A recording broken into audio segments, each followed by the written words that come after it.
नमस्कार दोस्तों, स्वागत है आपका जीके लाइव पाठशाला में। उत्तर प्रदेश पुलिस एग्जाम के लिए अंकित भाटी सर का प्रैक्टिस सेट सॉल्व कर रहे थे, जिसमें से पहला प्रैक्टिस सेट हो चुका था। आज जो है दूसरा प्रैक्टिस पेपर है। इससे पहले पहला न देखे हो तो जाकर जरूर देखिएगा, बहुत ही अच्छे क्वेश्चन इसमें सेट किए गए हैं। दूसरे प्रैक्टिस सेट में जो है सारे क्वेश्चन जो है इंपॉर्टेंट दिए गए हैं। तो जो लोग भी नए जुड़ रहे हैं, प्लीज़ आप लोग वीडियो को लाइक करते रहिएगा। आप लोग चैनल को नहीं सब्सक्राइब कर रहे हैं, कितना टाइम लगता है, प्लीज़ एक बार चैनल को जरूर सब्सक्राइब कर दीजिएगा। जो लोग भी विजिट कर रहे हैं, प्लीज़ एक बार लाइक जरूर करते रहिएगा, क्योंकि 95% लोग बिना सब्सक्राइब किए देख रहे हैं। तो प्लीज़, बार बार मैं नहीं बोलता हूँ, सिर्फ इस वीडियो में बोल रहा हूँ, तो एक बार लाइक जरूर कर दीजिएगा और चैनल को सब्सक्राइब कर लीजिएगा। चलिए शुरुआत करते हैं पहले क्वेश्चन से। दिया गया है इसमें, संधि का सही उदाहरण कौन सा है? संधि का जवाब हो जाएगा आपका ऑप्शन नंबर डी। पहले का डी हो जाएगा, सभी के सभी सही हैं। ठीक है ना। राम धन आलय रामालय हो जाएगा, देव धन आलय देवालय, और जल धन पान जलपान, सभी के सभी सही हैं। तो यहाँ से आपका ऑप्शन नंबर डी सही हो जाएगा। अगला प्रश्न दिया गया है, विलोम शब्द का क्या होगा? विलोम शब्द क्या होता है पूछा गया है दूसरे प्रश्न में। जवाब हो जाएगा, विपरीत अर्थ वाले को विलोम कहते हैं। सिंपल सा प्रश्न है, जो विपरीत अर्थ निकालता है उसको ही तो विलोम कहेंगे। सिंपल सा प्रश्न है, तो जवाब इसका जो है यहाँ से बी हो जाता है।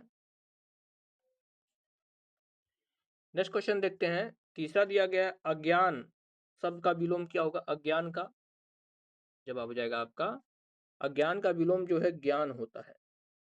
ए ऑप्शन सही हो जाएगा, क्या हो जाएगा? ज्ञान हो जाएगा। ऑप्शन नंबर यहाँ से ए सही हो जाता है।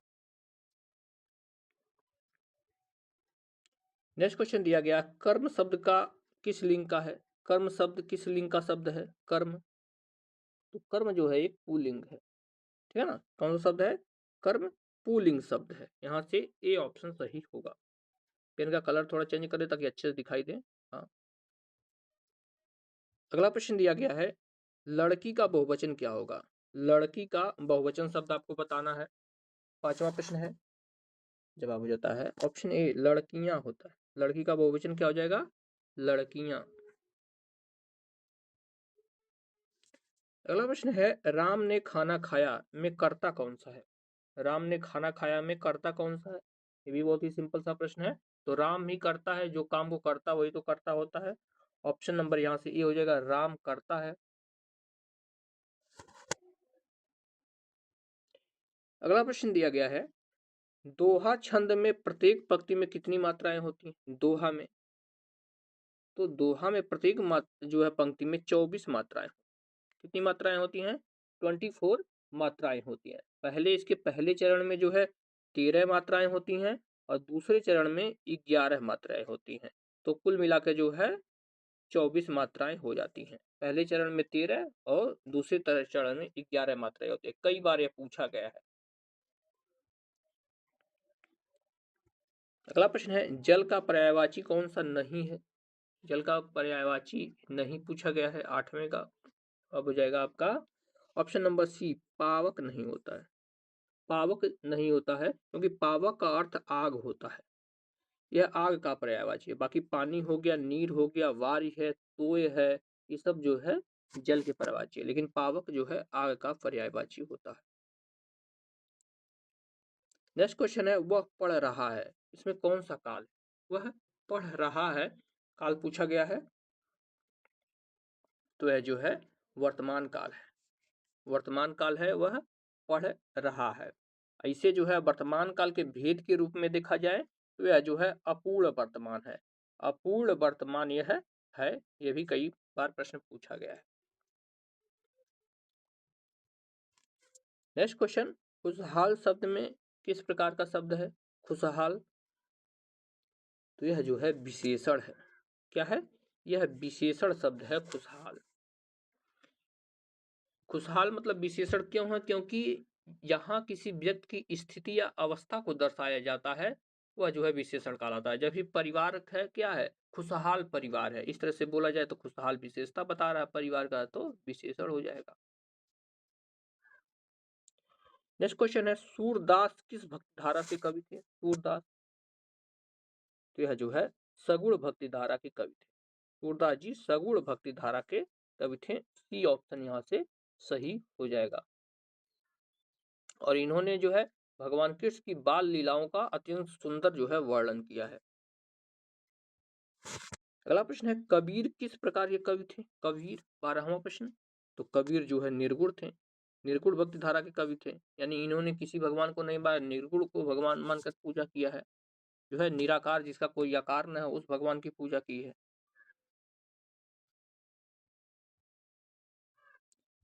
नेक्स्ट क्वेश्चन दिया गया, भारत भारती के रचयिता कौन है? भारत भारती जवाब हो जाएगा मैथिली शरण गुप्त है। भारत भारती के रचयिता कौन है?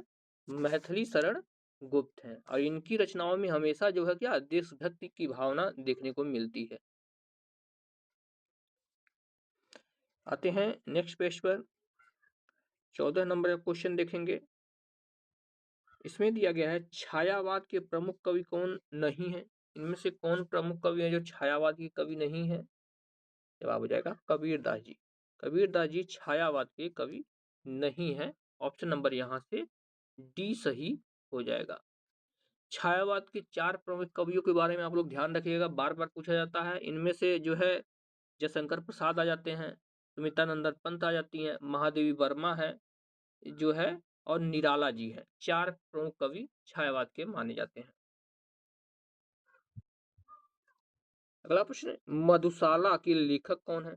मधुशाला, मधुबाला, मधुकलश, निशा निमंत्रण, इन सब के बारे में अक्सर पूछा जाता है। तो इसके रचयिता जो है हरिवंश राय बच्चन है। ऑप्शन नंबर यहाँ से बी से जगह हरिवंश राय बच्चन। और यह जो है हलाहल वाद के प्रवर्तक माने जाते हैं, क्योंकि जो है इनकी रचनाओं में ज्यादातर जो है मदिरा पान का वर्णन मिलता है। नेक्स्ट क्वेश्चन दिया गया है, निम्न में से कौन सी हिंदी की प्रमुख बोली है? हिंदी की प्रमुख बोलियों की बात किया जाए, जवाब हो जाएगा ब्रजभाषा। ब्रजभाषा जो है हिंदी की बोली है। यहाँ से सी ऑप्शन सही हो जाएगा 16 नंबर क्वेश्चन का जवाब। ब्रजभाषा जो है उत्तर प्रदेश के मथुरा वृंदावन के क्षेत्र में मुख्य रूप से बोली जाती है। अगला प्रश्न, अवधी बोली का प्रमुख क्षेत्र कौन सा है? किस क्षेत्र में अवधी बोली बोली जाती है? तो है जो है उत्तर प्रदेश के मध्य भाग में जो है अवधी देखने को मिलती है। उत्तर प्रदेश के मध्य भाग में, जैसे आपका अयोध्या हो गया, अयोध्या से अवधी पड़ी है, लखनऊ हो गया, सुल्तानपुर हो गया, इन सब क्षेत्रों में अवधी बोली जाती है। नेक्स्ट क्वेश्चन, बच्चा का स्त्रीलिंग क्या होगा? बच्चा शब्द का स्त्रीलिंग, जवाब हो जाएगा सिंपल सा प्रश्न है बच्ची हो जाएगा। बच्चा का स्त्रीलिंग क्या हो जाता है? बच्ची हो जाएगा। ए ऑप्शन सही हो जाएगा 18 नंबर क्वेश्चन का।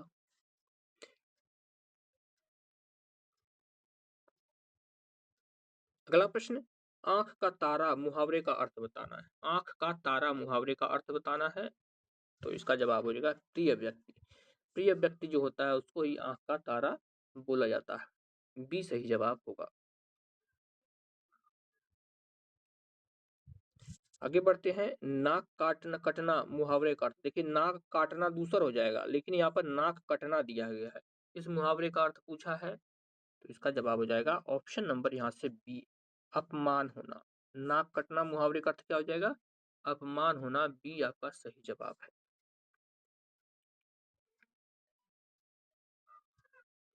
अगला प्रश्न है, रामचंद्रिका की रचना किसने की है? रामचंद्रिका की रचना जो है आपके केशव दास जी ने की है। बी ऑप्शन सही होगा। किसने की है?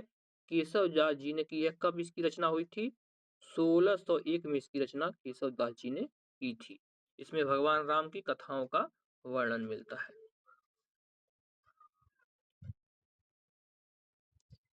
अगला प्रश्न है, खेलना किस प्रकार का क्रिया है? खेलना सकर्मक क्रिया है, अकर्मक क्रिया है? बार बार सकर्मक अकर्मक क्रियाएं पूछी जाती हैं। जवाब हो जाएगा यह जो है अकर्मक क्रिया है। बी ऑप्शन सही है। कौन सी क्रिया है? अकर्मक क्रिया है।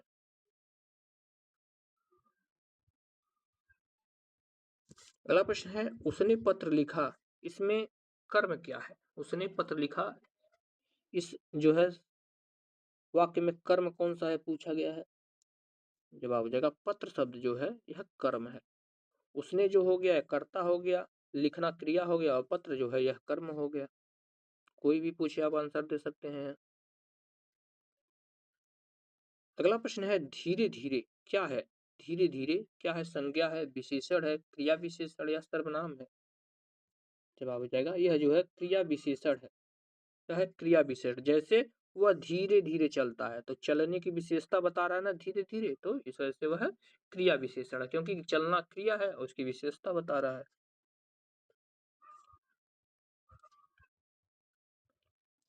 अगला प्रश्न है सुंदर लड़की में सुंदर क्या है? सुंदर लड़की कोई बोला जाए तो सुंदर, सिंपल सा प्रश्न है, तो ये विशेषण है, क्योंकि लड़की की विशेषता बता रहा है तो ये विशेषण हो गया। ऑप्शन नंबर यहाँ से बी सही होगा। अगला प्रश्न है मलबे का मलिका कहानी की रचनाकार कौन है? मलबे का माफ कीजिए, मलबे का मालिक है, मलिका नहीं, मलबे का मालिक। कहानी के रचनाकार कौन है? तो ये हैं आपके मोहन राकेश। मोहन राकेश जो है मलबे के मालिक के रचनाकार हैं। अगर मोहन राकेश की बात किया जाए तो पिछले जो है कई एग्जामों में जो ट्रेंड में चल रहे हैं इसमें इनके बारे में पूछा जा रहा है, क्योंकि कई सारी रचनाएं इंपॉर्टेंट है, जैसे बादल है, जानवर और जानवर, एक और जिंदगी के बारे में कई बार पूछा गया, आप लोग नोट कर लीजिएगा। एक और जिंदगी इनकी रचना है, फौलाद का आकाश इनकी रचना है, इंसान के खंडहर इनकी रचना है, तो कई बार इनके बारे में पूछा जाता है। नेक्स्ट क्वेश्चन में दिया किताब किस लिंग का शब्द है? किताब 27वां प्रश्न है, तो इसके ऑप्शन देखते हैं, किताब के ऑप्शन यहां से देखते हैं। जवाब हो जाएगा किताब शब्द जो है आपका यह है जो आपके स्त्रीलिंग है, बी ऑप्शन। क्या है? स्त्रीलिंग शब्द है। जैसे लिंग पहचानने के लिए आप वाक्य प्रयोग कर देंगे तो लिंग आपको पता चल जाएगा। जैसे कोई बोलता है यह किताब अच्छी है, तो आप लोग जान जाते हैं कि स्त्रीलिंग है, इसलिए अच्छी बोला जाता है। आगे देखते हैं। नेक्स्ट क्वेश्चन दिया गया है वे जा रहे हैं, इसमें वे क्या है? वे के बारे में पूछा गया है। जवाब हो जाएगा वे क्या है? सर्वनाम। सर्वनाम कुल 11 होते हैं, कई बार सर्वनाम के बारे में पूछा जाता है, तो आप लोग ध्यान में रखिएगा। अगर सर्वनाम के भेद की बात की जाए तो 6 होते हैं, लेकिन कुल सर्वनामों की संख्या पूछी जाए तो यहाँ आप लोग 11 देंगे आंसर। अगला प्रश्न है कठिन का विलोम बताना है। कठिन का विलोम सिंपल सा प्रश्न है, जवाब हो जाएगा आसान होता है। कठिन का विलोम क्या हो जाएगा? आसान हो जाएगा, ए ऑप्शन सही हो जाएगा। नेक्स्ट क्वेश्चन है सूर्य का पर्यायवाची क्या है? सूर्य का 30वां प्रश्न, जवाब हो जाएगा रवि। रवि जो है सूर्य का पर्यायवाची होता है, और इसके पर्यायवाची में भानु आता है, आदित्य आता है, भास्कर आता है, ये सब जो है इसकी पर्यायवाची होते हैं। आगे गद्यांश दिया गया है, गद्यांश को एक बार पढ़ते हैं, उसके आंसर देखते हैं। देखिए गद्यांश एक बार यहाँ से स्क्रीनशॉट लेकर आप लोग जरूर गद्यांश को पढ़ लीजिएगा। एक बार स्क्रीनशॉट लेकर गद्यांश को पढ़ लीजिएगा, इसमें समय ज्यादा लगता है तो गद्यांश हम पढ़ नहीं रहे हैं, एक बार पढ़ लीजिएगा। इसके ऑप्शन हम लोग देखते हैं। 30वें प्रश्न से दिया गया है महात्मा फूले के अनुसार जिस परिवार में पिता बौद्ध, माता ईसाई, बेटी मुसलमान और बेटा सत्यधर्मी हो, उस परिवार को किस प्रकार के परिवार की संज्ञा दी गई है? महात्मा फूले के अनुसार तो उसको जो है आदर्श परिवार की संज्ञा दी गई है, डी ऑप्शन हो जाएगा। कौन सा परिवार? आदर्श परिवार की संज्ञा दी गई है। नेक्स्ट क्वेश्चन महात्मा शब्द में किस संधि का प्रयोग हुआ है? महात्मा में जवाब हो जाएगा महाधन आत्मा। महाधन आत्मा हो जाएगा महात्मा में संधि का प्रयोग। अगला क्वेश्चन दिया गया है महात्मा फूले को महात्मा की उपाधि कब कब सम्मानित किया गया था? जैसा कि गद्यांश में दिया गया है, इनको जो है 1888 में महात्मा की उपाधि दी गई। डी ऑप्शन हो जाएगा। कब दी गई थी? 1888 में। अगला क्वेश्चन बैठो कौन सा वाक्य? अब देखिए यहाँ पर जो है इस तरह से एक्सक्लेमेटरी वाला चिन्ह दिया गया है, तो आप लोग ऐसे ही जान जाएंगे। बैठो शब्द जो है आज्ञार्थक है, यहाँ से आपका बी ऑप्शन सही है। क्या है? आज्ञार्थक शब्द है।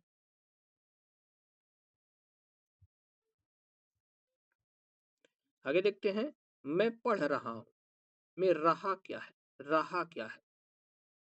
क्वेश्चन इसी तरह से अब पेपर में आप बैठे पूछे जाएंगे, तो रहा जो है सहायक क्रिया है, ठीक है ना, क्रिया की सहायता कर रहा है, इसलिए जो है सहायक क्रिया है।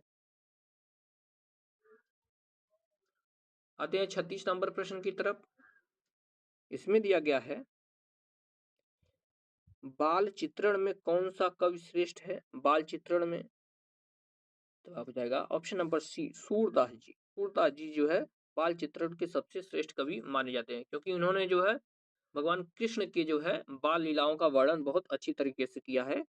इसी वजह से जो है सबसे श्रेष्ठ माने जाते हैं, क्योंकि बाल कविताओं के में इनसे आगे कोई नहीं है। आगे देखते हैं। नेक्स्ट क्वेश्चन है, मैं जाऊंगा, इसमें कौन सा काल है? मैं जाऊंगा, जवाब हो जाएगा इसमें जो है भविष्य काल है। सिंपल सा दिया गया है, कौन सा काल है? भविष्य काल है।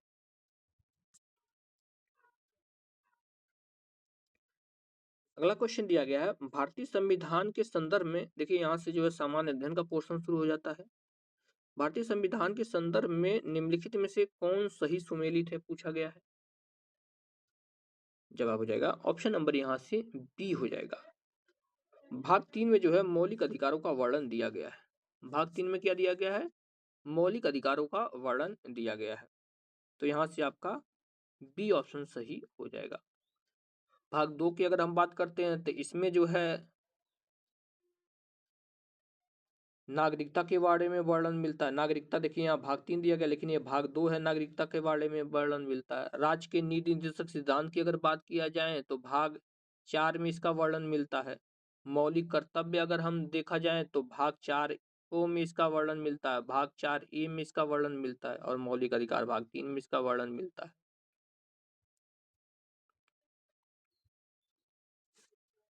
नेक्स्ट क्वेश्चन दिया गया है, इनमें से किस राज्य को अनुच्छेद 371 ए के तहत विशेष दर्जा दिया गया है? किस राज्य को दिया गया है? जवाब हो जाएगा यह जो है नागालैंड को दिया गया है। नागालैंड को अनुच्छेद 371 के तहत विशेष राज्य का दर्जा दिया गया है। इसका गठन की अगर हम बात करते हैं तो 1 दिसंबर 1963 को इसका गठन हुआ था। 1 दिसंबर 1963 को नागालैंड का गठन हुआ था, और यह जो है भारत का एक राज्य बन गया था। अगला प्रश्न, विजयनगर साम्राज्य किस नदी के किनारे स्थित है? विजयनगर साम्राज्य, जिसकी स्थापना हरिहर एवं बुक्का ने की थी, आप लोग जानते हैं। तो यह जो है आपके तुंगभद्रा नदी के किनारे स्थित है। सी ऑप्शन हो जाएगा। कौन सी नदी? तुंगभद्रा नदी के किनारे जो है विजयनगर साम्राज्य स्थित है। इसकी राजधानी जो है कहाँ पर है? हम्पी में इसकी राजधानी है।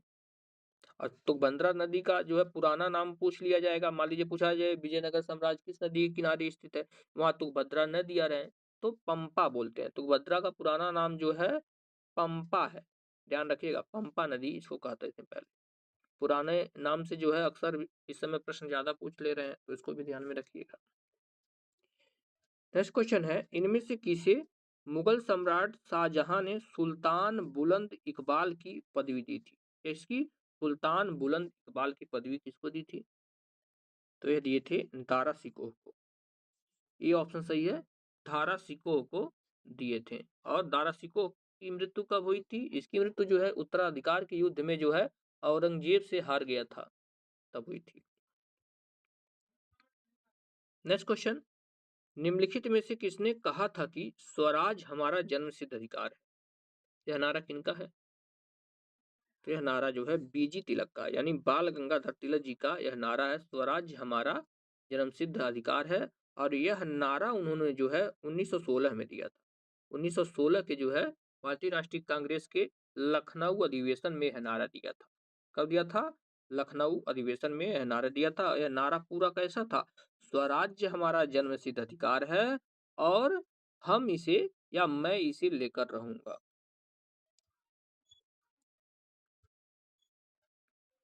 नेक्स्ट क्वेश्चन दिया गया है, नागरिक पंजीकरण प्रणाली यानी CRS के अंतर्गत कितने दिनों के भीतर जन्म तथा मृत्यु की घटना को भारत में पंजीकृत करना कानूनी रूप से अनिवार्य हो गया है?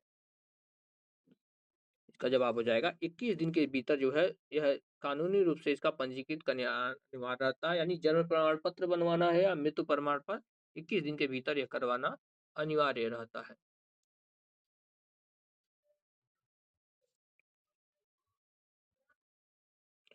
नेक्स्ट क्वेश्चन है, पीली क्रांति भारत के निम्नलिखित में से किससे संबंधित है? पीली क्रांति किसके उत्पादन से संबंधित है, पूछा गया है। जवाब हो जाएगा ऑप्शन बी, पीली क्रांति जो है तिलहन के उत्पादन से संबंधित है। तिलहन के उत्पादन से यह संबंधित है। कई बार यह क्वेश्चन पूछा भी गया है। श्वेत क्रांति आपके दूध उत्पादन से संबंधित है। नीली क्रांति आपके जो है मछली उत्पादन से संबंधित है, कई बार यह पूछा गया है। और जो है पीली क्रांति आपके तिलहन से संबंधित है। आगे देखते हैं नेक्स्ट क्वेश्चन। प्रसिद्ध ज्वालामुखी पर्वत काराकाटुआ, ध्यान रखिए, काराकाटुआ निम्नलिखित में से किस देश में स्थित है? काराकाटुआ ज्वालामुखी पर्वत है, यह जो है आपके इंडोनेशिया में स्थित है। बी आपका जवाब हो जाएगा। कहां पर है यह? इंडोनेशिया में यह स्थित है। आगे बढ़ते हैं। 46 नंबर क्वेश्चन में दिया गया है, उत्तर प्रदेश की मुख्यमंत्री युवा स्वरोजगार योजना के तहत उद्योग क्षेत्र के लिए अधिकतम कितनी ऋण राशि प्रदान की जाती है? युवाओं के जो है रोजगार के लिए जो है एक कितनी राशि दी जाती है पूछा गया है। तो इसका जवाब हो जाएगा 25 लाख रुपए दी जाती है। 25 लाख रुपए दिए जाते हैं। यहाँ से आपका बी सही हो जाएगा, अधिकतम 25 लाख रुपए दिए जाते हैं।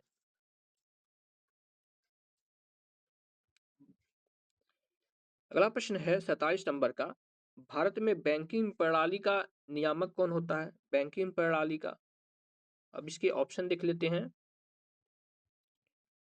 जवाब हो जाएगा आपका ऑप्शन नंबर यहाँ से सी हो जाएगा, भारतीय रिजर्व बैंक होता है। सी ऑप्शन होगा कौन? भारतीय रिजर्व बैंक होता है।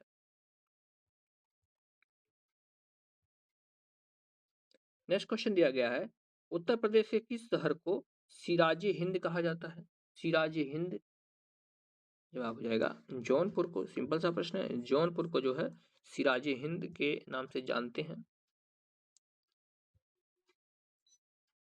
अगले प्रश्न में दिया गया है, बैंकिंग शब्दावली में एसएलआर का पूर्ण रूप क्या है? एसएलआर का, इसका जो है ऑप्शन बी सही रहेगा, स्टैट्यूटरी लिक्विडिटी रेशियो। आपका ऑप्शन यहाँ से बी सही हो जाएगा।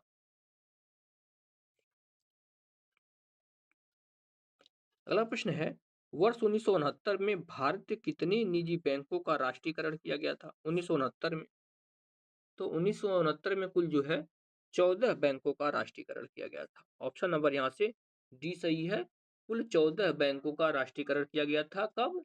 19 जुलाई 1969 को। बाद में जो है 1980 में 6 अन्य बैंकों का भी राष्ट्रीयकरण हुआ था, यह पूछा भी जाता है।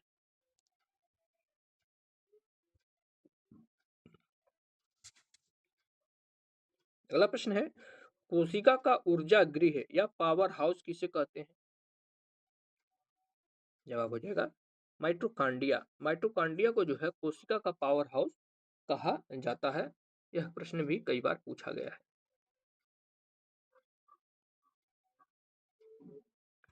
आगे बढ़ते हैं। क्वेश्चन दिया गया है, वायुमंडलीय दाब मापने के लिए किस यंत्र का उपयोग किया जाता है? वायुमंडलीय दाब के लिए, तो इसके लिए जो है बैरोमीटर का प्रयोग किया जाता है। बी ऑप्शन सही है, बैरोमीटर का प्रयोग किया जाता है। अगर बैरोमीटर का जो है पारा अचानक नीचे गिरने लगता है तो जो है आंधी तूफान आने के संकेत होते हैं। यह भी कई बार पूछा जाता है।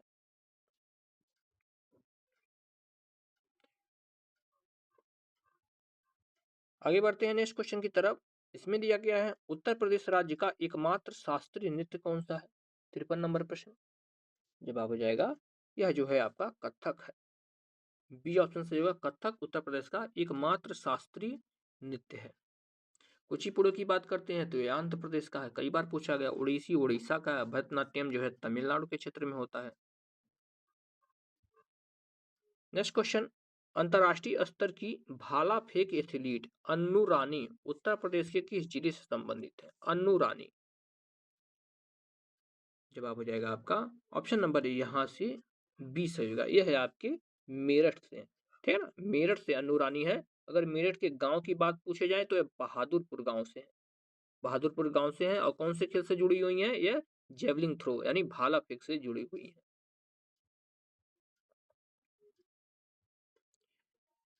अगला प्रश्न, कंप्यूटर में डेटा प्रोसेस करने का कार्य मुख्य रूप से कौन करता है? डेटा को प्रोसेस करने का कार्य, जवाब हो जाएगा आपका ऑप्शन नंबर यहाँ से सी, सीपीयू यानी कंट्रोल प्रोसेसिंग यूनिट करता है। सी आपका सही जवाब होता है।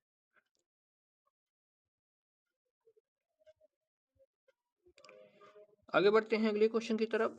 इसमें दिया गया है, इंटरनेट पर किसी वैध संस्था का रूप धारण करके लोगों को उसकी संवेदनशील जानकारी जैसे पासवर्ड, क्रेडिट कार्ड वितरण चुराने की प्रक्रिया को क्या कहा जाता है? तो इसको जो है हम लोग फिशिंग कहते हैं। क्या बोलते हैं? फिशिंग कहते हैं। ये साइबर अपराध से जुड़ा हुआ प्रश्न है, तो यहाँ से बी सही जवाब हो जाएगा। अगला प्रश्न, मानव अधिकारों के संरक्षण के लिए वैश्विक स्तर पर कार्य करने वाली एक प्रसिद्ध गैर सरकारी संस्था एमनेस्टी इंटरनेशनल का मुख्यालय कहाँ पर है? एमनेस्टी इंटरनेशनल कई तरह की रैंकिंग भी जारी करती है, तो इसका मुख्यालय जो है कहाँ पर है? लंदन यूके में। ऑप्शन सी सही होगा। कहाँ पर है? लंदन यूके में है, और इसकी स्थापना जो है 1961 में इसकी स्थापना हुई थी। कई बार यह प्रश्न पूछा जाता है।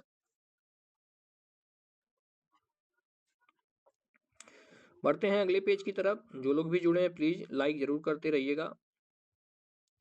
क्वेश्चन दिया गया है, वैश्विक स्तर पर मनी लॉन्ड्रिंग और आतंकवादी वित्त पोषण को रोकने के लिए किस संस्था की स्थापना की गई? मनी लॉन्ड्रिंग को रोकने के लिए या आतंकवाद जो है आतंकवादी गतिविधियों के वित्त पोषण के लिए, यानी उसके पास जो है वित्तीय जो है ज्यादातर सुविधा न हो, पैसे रुपए न पहुंच पाए, इसके लिए कौन सा जो है संस्था शुरू की गई थी? जवाब हो जाएगा इसके लिए जो है एफ की शुरुआत की गई थी। एफ की शुरुआत इसके लिए की गई थी, और इसका फुल फॉर्म क्या है? Financial action task force. Financial action task force, इसकी स्थापना जो है हुई थी आपकी 1989 में। 1989 में इसकी स्थापना हुई थी, और यह जो है किसकी G7 जो देश हैं इनकी जो है पहल पर की गई थी इसकी स्थापना। अगला प्रश्न, निम्नलिखित में से कौन सा सोशल मीडिया प्लेटफॉर्म मुख्य रूप से पेशेवर नेटवर्किंग, करियर विकास और रोजगार खोजने के लिए उपयोग किया जाता है? यानी ज्यादातर उस पर जो है रोजगार की बातें होती हैं, तो यह जो है आपका लिंक्डइन है। ऑप्शन यहाँ से बी से हो जाएगा। कौन सा है? लिंक्डइन है, और इसकी स्थापना जो है 2003 में इसको लॉन्च किया गया था। 2003 में इसको लॉन्च किया गया था। नेक्स्ट क्वेश्चन, भारत का सबसे पुराना और सबसे बड़ा बहुउद्देशीय संग्रहालय भारतीय संग्रहालय किस शहर में स्थित है? भारतीय संग्रहालय तो यह जो है कोलकाता में स्थित है। कोलकाता में सबसे बड़ा संग्रहालय स्थित है, और उसकी स्थापना जो है 1814 में हो गई थी। 1814 में इसकी स्थापना हुई थी।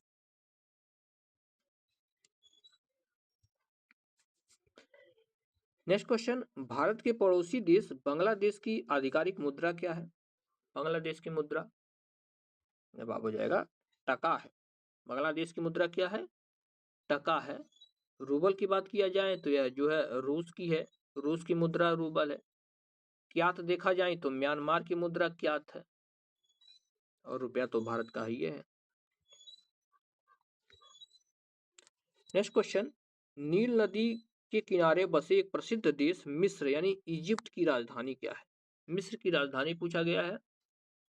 जवाब हो जाएगा काहिरा है। मिस्र की राजधानी क्या है? काहिरा है। नैरोबी ऑप्शन में दिया गया, तो नैरोबी जो है आपका केन्या की राजधानी, केन्या की राजधानी। अंकारा अगर देखा जाए तो यह जो है तुर्की की राजधानी अंकारा है, और रबात जो है आपकी मोरक्को की राजधानी रबात है।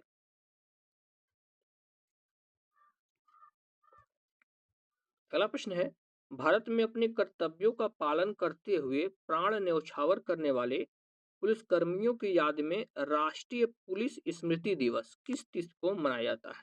क्या राष्ट्रीय पुलिस स्मृति दिवस के बारे में पूछा गया है, तो यह जो है 21 अक्टूबर को मनाया जाता है।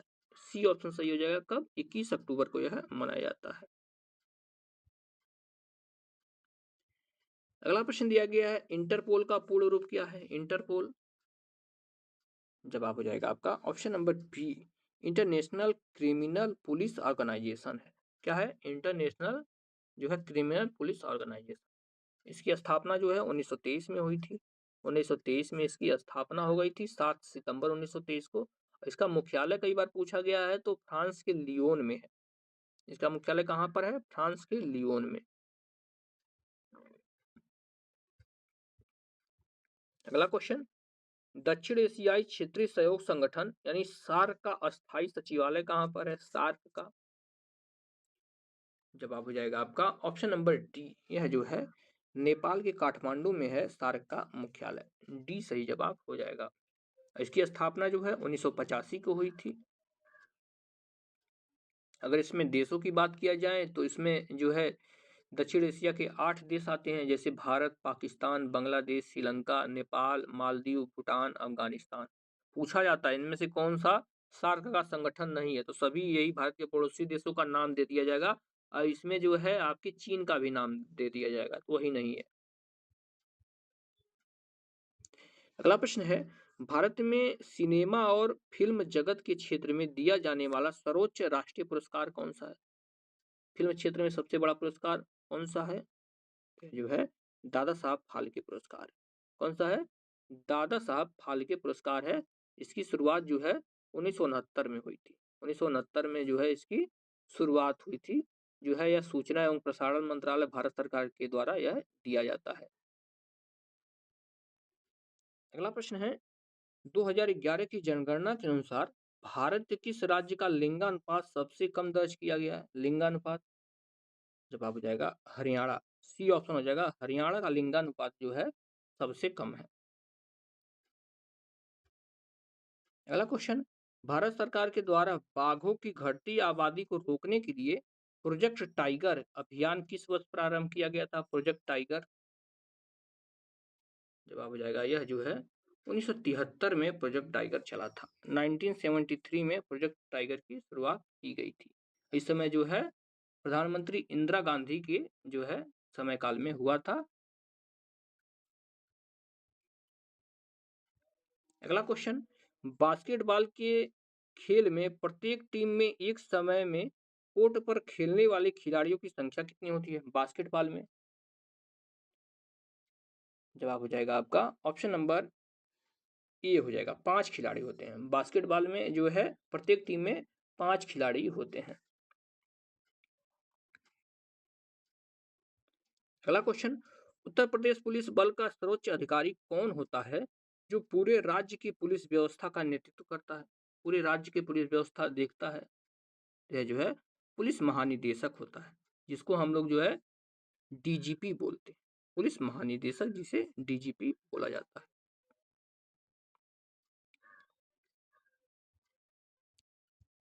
आगे बोल देखते हैं, नेक्स्ट क्वेश्चन दिया गया है, उत्तर प्रदेश पुलिस का नवनिर्मित मुख्यालय जिसे सिग्नेचर बिल्डिंग भी कहा जाता है किस शहर में स्थित है? तो सिग्नेचर बिल्डिंग आपका जाहिर सी बात है लखनऊ में स्थित है। डी ऑप्शन सही होगा, लखनऊ में आपका स्थित है, गोमती नगर एक्सटेंशन में स्थित है।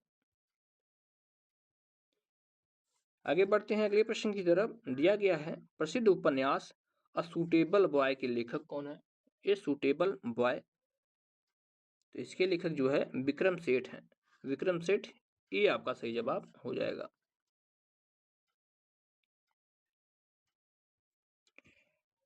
नेक्स्ट क्वेश्चन है, कॉप 30 यानी संयुक्त राष्ट्र जलवायु परिवर्तन सम्मेलन का आयोजन नवंबर 2025 में किस शहर में हुआ था? कॉप 30 जवाब हो जाएगा आपका ऑप्शन नंबर सी, यह जो है ब्राजील के बेलम में हुआ।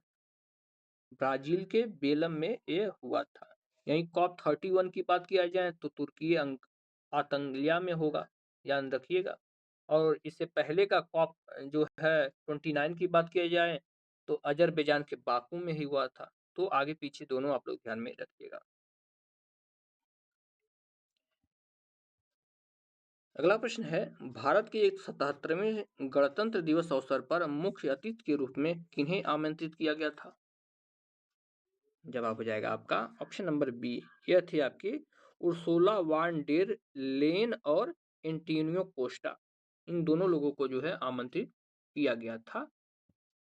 यह जो है आपके यूरोपीय परिषद के अध्यक्ष हैं एंटोनियो कोस्टा, और उर्सुला वान डेर लियोन की अगर बात किया जाए तो यह यूरोपीय आयोग के अध्यक्ष हैं।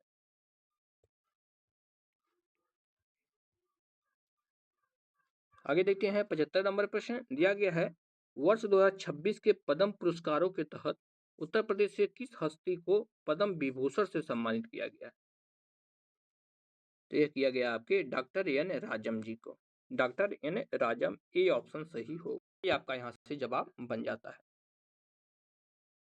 बाकी आगे के जो है मैथ का पोर्शन है, तो मैथ के पोर्शन के लिए हमारे टेलीग्राम चैनल को ज्वाइन कर लीजिए। वहाँ पूरा का पूरा जो है पीडीएफ विथ सॉल्व पूरा साल पे साथ मिल जाएगा, तो उसको आप लोग सॉल्व कर लेंगे तो जो है समस्या आपकी समाप्त हो जाएगी।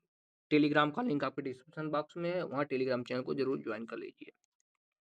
बाकी वीडियो पसंद आई हो तो वीडियो को लाइक करिएगा, चैनल को जरूर सब्सक्राइब करते रहिए। मिलते हैं नेक्स्ट लेक्चर में, तब तक के लिए धन्यवाद।